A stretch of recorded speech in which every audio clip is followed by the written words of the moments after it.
ခွေးလေးဟာရဲကားစီကိုပြေးသွားပြီးပြန်ပေးဆွဲသမားရဲ့မျက်နှာဖုံးကိုဆွဲခွာလိုက်ပါတယ်။ဒါဟာသူ့ရဲ့တခင်လေးဘယ်နေရာကိုအဖမ်းခံလိုက်ရလဲဆိုတာသူသိနေကြောင်းပြသနေတာပါ။ကောင်လေးရဲ့မိခင်ဟာချက်ချင်းပဲသဘောပေါက်သွားပြီးရဲတွေနဲ့အတူကားပေါ်ချက်ချင်းတက်ကခွေးလေးနောက်ကိုကီလိုမီတာ3သိန်းထိလိုက်သွားခဲ့ပါတယ်။မကြခင်မှာပဲသူတို့ဟာစွန့်ပစ်ထားတဲ့အိမ်အိုကြီးစီကိုရောက်ရှိသွားခဲ့ကြပေမဲ့အထဲကိုအတင်းဝင်သွားတဲ့အခါမှာတော့လူသူစိတ်သုံးနေပြီဖြစ်ပါတယ်။လိမ္မာတဲ့ခွေးလေးဟာခြေရာခံပြီးကျမ်းပြင်ပေါ်ကတန်ဘူးခွန်တန်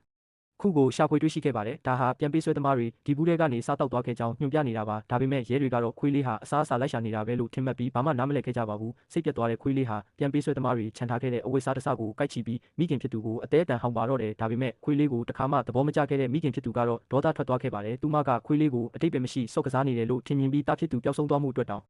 ခွေးလေးကိုအပြစ်တင်ခဲ့ပါတယ်။ထို့နောက်သူမဟာစိတ်မထိန်နိုင်ပဲခွေးလေးကိုထွက်သွားဖို့မောင်းထုတ်လိုက်ပါတော့တယ်။ရင်ခွဲမတက်ခံစားရပြီးအကူညီမဲ့သွားတဲ့ခွေးလေးဟာခေါင်းလင်းကုန်ကထွက်ခွာသွားခဲ့ပါတယ်။အဲ့ဒီနောက်မှာတော့ခွေးလေးဟာလမ်းမတွေပေါ်မှာအဆုံးမရှိရှောက်သွားနေခဲ့ပြီးလမ်းခီးတစ်လျှောက်တခင်လေးနဲ့အတူရှိခဲ့မှုတဲ့အခိုက်အတန့်လေးတွေကိုတတိယနေခဲ့ပါတယ်။ဒါပေမဲ့ဘာအဖြေမှရှာမတွေ့နိုင်ခဲ့ပါဘူး။အဲ့ဒီအချိန်မှာပဲသူဟာဒေတာခန်လမ်းဘေးခွေးအုပ်စုရဲ့ခေါင်းဆောင်ကိုရုတ်တရက်မြင်တွေ့လိုက်ရပါတယ်။ဒီကောင်ကြ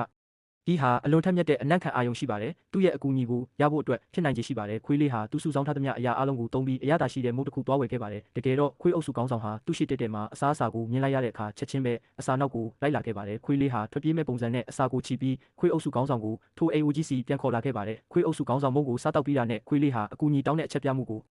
ချက်ချင်းလှုပ်ဆောင်ပါတော့တယ်ခွေးအုပ်စုကောင်းဆောင်ဟာအစာပိုင်းမှာတော့မပတ်သက်ချင်ခဲ့ပါဘူးဒါပေမဲ့ခွေးလေးကျွေးတဲ့အစာကိုစားမိသွားတဲ့အတွက်ကြောင့်ဒီတစ်ချိန်တော့မတက်တာပဲကူညီပေးဖို့ဆုံးဖြတ်လိုက်ရပါတော့တယ်မကြခင်မှာပဲသူ့ရဲ့ထက်မြက်တဲ့အနံ့ခံအာယုံကြောင့်မြေအောက်ကိုဥတီနေတဲ့တကားတစ်ခုဖြစ်တဲ့လျှို့ဝှက်ဝင်ပေါက်ကိုသူတို့ရှာဖွေတွေ့ရှိသွားခဲ့ပါတယ်ခွေးနှစ်ကောင်စလုံးဟာအဖုံးကိုမတင်ဖို့အတွက်အတူတူပူးပေါင်းလှုပ်ဆောင်ခဲ့ကြပါတယ်သူတို့ရှိမှလျှို့ဝှက်လမ်းကြောင်းတစ်ခုပေါ်လာခဲ့ပါပြီးတစ်ဖက်မှဒါလည်းရဲတွေနဲ့မိခင်ဖြစ်သူဟာစောင့်ကြည့်ကင်မရာတွေကတဆင့်ပြန်ပေးဆွဲကားမောင်းနှင်သွားတဲ့အရက်မျက်နှာကိုအတီးပြုတ်နိုင်ခဲ့ကြပါတယ်။အဲ့ဒီအခါမှသာမိခင်ဖြစ်သူဟာခွေးလေးရဲ့အရင်ကပေးခဲ့တဲ့အရေးမြွက်တွေမှန်ကန်ကြောင်းသဘောပေါက်သွားပြီးအခင်းဖြစ်ပွားရာနေရာစီကိုချက်ချင်းပြေးသွားခဲ့ပါတော့တယ်။ဒီအချိန်မှာတော့ခွေးလေးနဲ့ခွေးအုပ်စုကောင်းဆောင်ဟာအခြားထွက်ပေါက်တစ်ခုကနေပြန်ထွက်လာခဲ့ကြပြီးပါပြီ။မကြခင်မှာပဲသူတို့ဟာအချီနှောင်ခံထားရတဲ့မောင်နှမနှစ်ယောက်ကိုရှာဖွေတွေ့ရှိသွားခဲ့ကြပါတယ်။ရုပ်ရှင်အချင်းချုပ်များအားအတွက် follow လုပ်ထားပေးပါ။